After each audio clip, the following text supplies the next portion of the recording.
Hello, ladies and gentlemen, and being a producer of Wrestle Massacre as well as Inside Movies Galore, I am David Strege, and welcome to Delusions of Grandeur. Enjoy the reviews. I certainly did.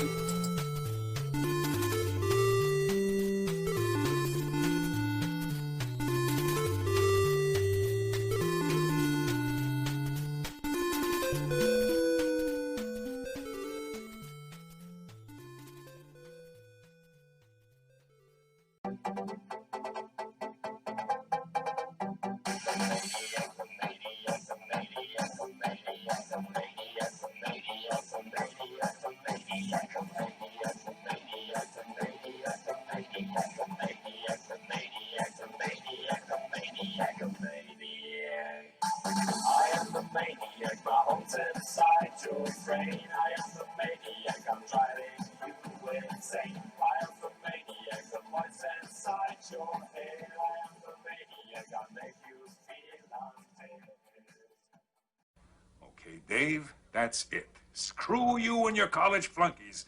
I've had enough of this from you and from everyone else. I know what you guys are trying to do. Break me down, drive me out of the force. Well, it's going to take a hell of a lot more than a lame prank like this to get Curtis Mooney to throw in his badge, so fuck you. Over. Did you miss me?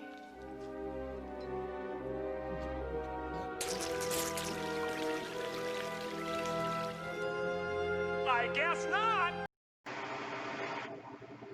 Hello, ladies and gentlemen, and welcome back to Delusions of Grandeur. I'm one of your hosts, and going on here about a review of a feature from 2014. And I'm sure it's been reviewed before, but I myself have not gone on about it, and I picked this movie up.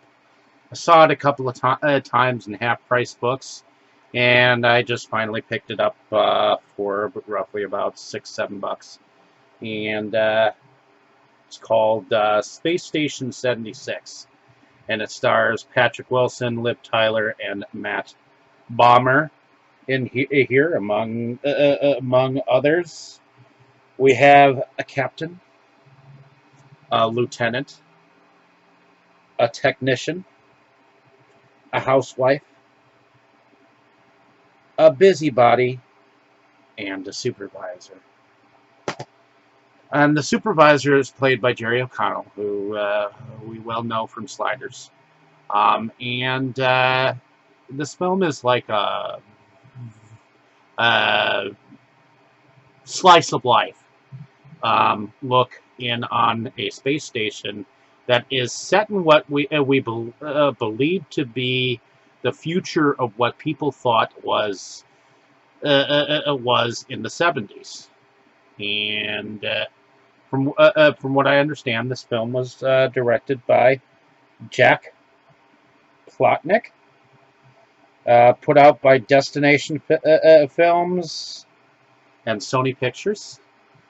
And the set is definitely more of a period set. You can tell that it was definitely inspired by how The Shining kind of looked, and 2001: A Space Odyssey, and it has kind of a dark comedy atmosphere, kind of like Dark Star, in the sense of their robots. And the thing is, if you're going into this film thinking that it's going to be kind of like Galaxy Quest, don't. I went into it thinking that it might possibly be like an action film, but it is more of a dramatic piece. The moods are different. I mean, you've got a captain who is reeling from relationship of the opposite sex, and his failings in that relationship, having to deal with a new crew member, and everybody on the ship having to deal with each other. We've got two different couples, one being a housewife who has a daughter, and she has a live-in husband or boyfriend or whatever you want to call it. And you got another couple that has a relatively new child on the way. They have a mother along with them that is in hibernation. And it seems like there are some swinging 60s things going on between the two couples. And the relationships in the station are stretched. I mean, they feel stressed.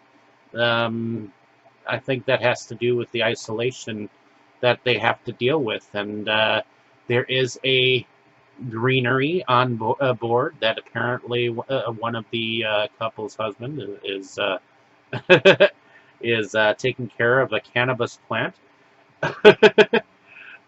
So it's kind of an interesting conundrum. I mean, you've got Liv Tyler, who is the crew member that is replacing the architect that had just left. I mean, you have some comedic moments. I mean, you have this newcomer who evidently just wants to, you know, just get away from it all. It seems like she's settling into this job because she can't have children for some reason, and there is some jealousy that is involved when she gets herself involved with the young child on board called Sunshine, and she just wants a friend, and her mother sees how close she's becoming to this character that Liv Tyler has created, and she gets jealous. It's kind of an interesting situation because the child, the only two friends she has on board is her mother and the captain. So she has to have some kind of other friend, and there's a thing going on with her pets. Her gerbils keep eating each other. That's kind of comical, but it just doesn't seem like the comedy is as comical as one would appear it to be. I mean, most of the situations seemed like they were more annoying than anything else. See, to me, dark comedy should at least be a little bit more comical while being dark. And to me, the jokes were falling kind of flat. The relationships, it's not that it had a bad cast. I mean, everyone who was a cast member here were definitely seasoned actors. My problem is that it just seemed to kind of try to go somewhere, and it's like all the situations bungled up into one cosmic, climax, and then all of a sudden, okay, what the hell happened? An asteroid hit, and it's like, huh, what happened there? I mean, it's like it stopped everyone. I mean, basically, an asteroid broke off a rock, and the rock hit the spaceship that was going to help the one couple leave and be transferred, and everyone was like looking outside the window, like, what the fuck? And then they just kind of went back to their lives, and we were kind of left adrift as to, where everything was going.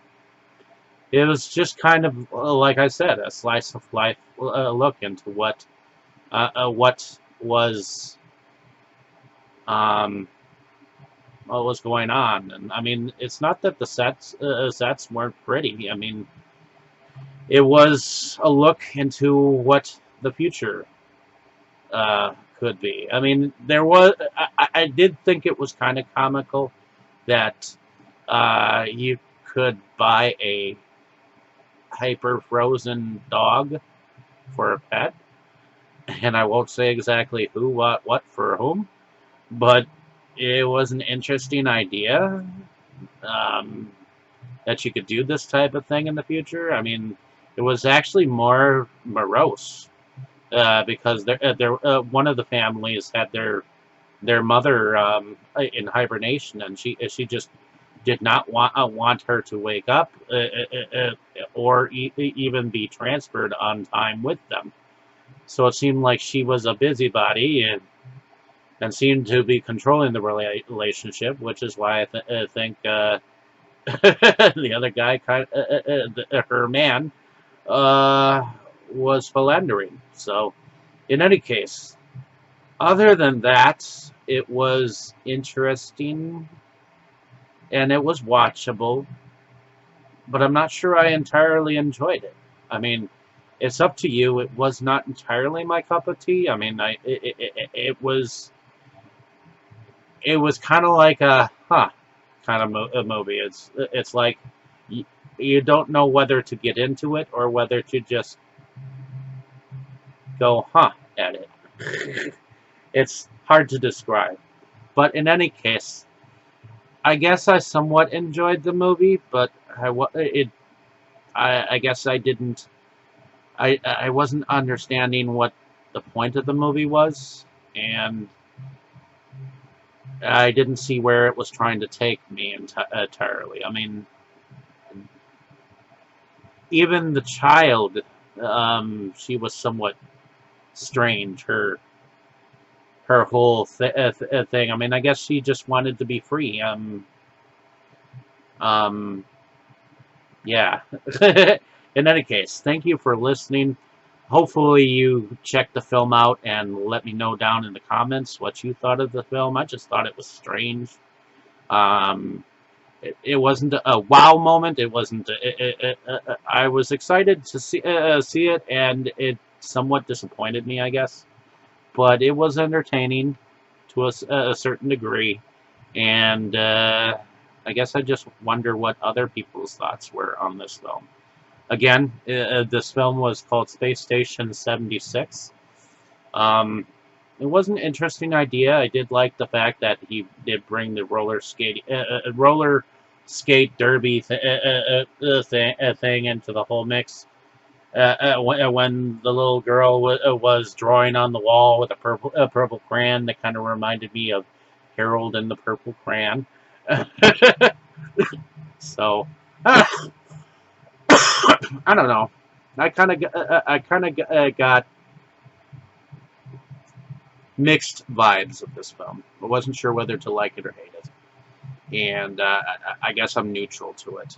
In any case, thank you for listening. Have a great day, evening, or morning, wherever you are. Thank you for watching. Appreciate your time spent here on the page, and definitely check out some of my other reviews. Watching films fascinates me, and I just enjoy sharing my thoughts on them. So thank you. You were good, kid, real good. But as long as I'm around, you'll always be second best, see?